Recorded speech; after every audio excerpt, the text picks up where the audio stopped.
Avec Nicolas Pierry ici à Montceau-les-Mines à l'issue de la cruelle défaite ce soir là sur la pelouse des Alouettes. Nicolas, merci de vous arrêter à notre micro. On sent que c'est très compliqué pour vous. Ce soir, je ne sais pas ce qu'il a réellement manqué parce que vous avez réalisé une assez bonne première période. En tout cas, elle était cohérente.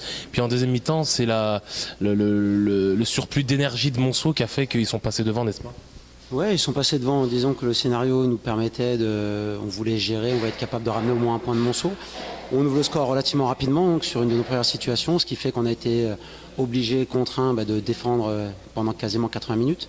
Et quand on voit la qualité de Monceau, on a reculé au fur et à mesure du match. Et comme aujourd'hui la poisse nous suit toujours un petit peu, on se fait égaliser en fin de partie. Et puis derrière le 2-1 dans les arrêts de jeu. Voilà, on est tombé sur une belle équipe de Monceau, faut pas l'oublier non plus. On joue avec nos armes aujourd'hui. Le regret, c'est essentiellement de ne pas avoir pu concrétiser mieux nos contres parce qu'on a eu des contres très importants sur la seconde période. Et on les a mal gérés. Derrière, Monceau appuie un petit peu. Il y avait un engouement forcément un petit peu plus au fur et à mesure que le temps du match avançait.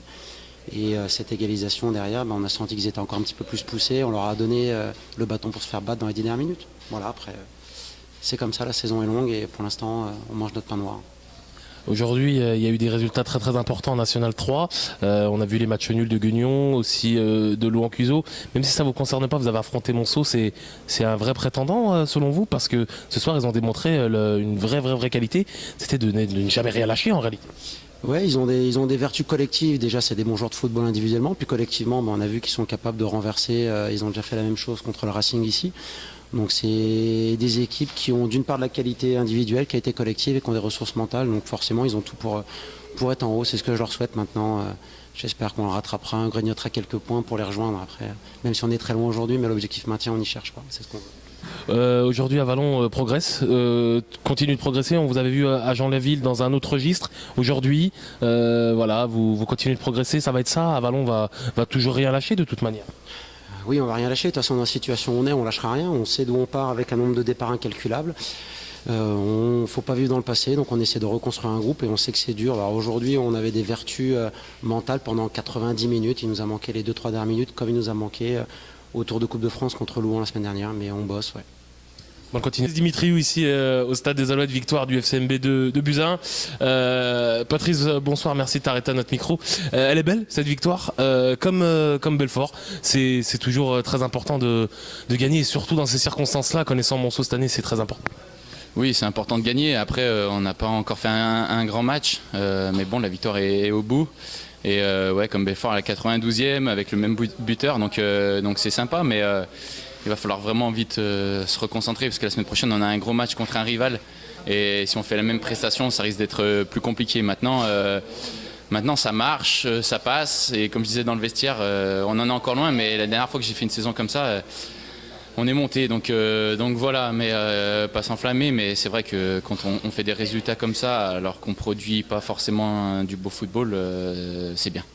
Nous, on mettait ce matin dans nos colonnes que les victoires appellent les victoires en réalité, et c'est ce qui se passe depuis un bon petit moment, même s'il y a eu des petites difficultés sur les premières mi-temps, peut-être sur le début de saison, mais il y a toujours eu cette réaction acharnée. C'est très important, c'est l'état d'esprit qui fait ça, non? Oui, moi... Je suis premier à être convaincu qu'une montée ou des résultats se font grâce à une équipe et un état d'esprit. Voilà, le groupe vit super bien, on s'entend super bien, voilà, et voilà, en gagnant des matchs comme Belfort, ça nous apporte de la confiance et voilà, on y croit. On avait fait une remontée aussi contre Besançon, donc voilà, c'est toutes des petites choses qui font que ça marche, mais il va falloir, je pense, sur certains matchs mettre aussi du foot avec ça parce que sinon ça risque de coincer, mais voilà, pour l'instant comme je dis ça marche et tant mieux. Et vous personnellement, vous avez eu un petit peu boitillé en fin de match, ça va? Ouais, j'avais une grosse douleur au mollet dans la semaine. Voilà, bon, on a fait ce qu'il fallait pour serrer les dents et essayer de faire le match qu'il fallait. Donc on va bien se reposer parce qu'on a un gros match la semaine prochaine. Ils ont encore gagné, donc ça va être une belle partie. Merci. Avec Benoît Darcy, le défenseur du FC Monceau Bourgogne ici, victoire de Buzyn contre le CO Avallon. Benoît, on avait vu avec Patrice à l'instant, il me disait que c'était dur, mais elle est encore savoureuse cette victoire. On s'était vu la semaine dernière au sortir du match de Belfort, mais que d'émotions en ce moment au FCMB. Ouais, c'est clair, c'est un match plein d'émotions. L'ascenseur émotionnel était fort. Mais bon, moi personnellement, j'ai pas douté. Je savais qu'avec l'équipe qu'on avait, une équipe qui fait preuve de caractère, de persévérance et d'abnégation, et on n'a pas lâché, même si on s'est mis une balle dans le pied en début de match, mais on n'a pas lâché pour revenir, et dès qu'on a égalisé, je savais qu'on allait l'emporter. Ce qui fait la force du FCMB sur le début de saison, c'est le fait de tout le temps, donc ne rien lâcher, on est d'accord, mais même si vous êtes mené 1, 2, 0, on sait que le match, peut-être pas qu'il est quasiment gagné, mais en tout cas, on a la sensation que vous pouvez revenir dans toutes les rencontres. Non, comme j'ai dit, on fait preuve d'une grosse force de caractère, et on a une équipe mature, et voilà, ça aide dans ces situations-là. On n'a jamais déjoué. On a toujours essayé de mettre du rythme, de passer par les côtés, d'emballer le match. On s'est créé plein d'occasions. On aurait peut-être pu revenir même au score avant. Et ce qui fait que c'est encore plus beau quand c'est dans les dernières minutes.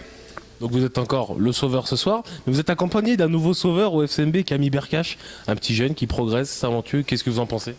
Oh, c'est Camille le sauveur, c'est lui qui nous fait gagner ces 2 dernières rencontres. Après, voilà, c'est bien. Depuis le début, il travaille bien, et donc il mérite d'être récompensé. Merci.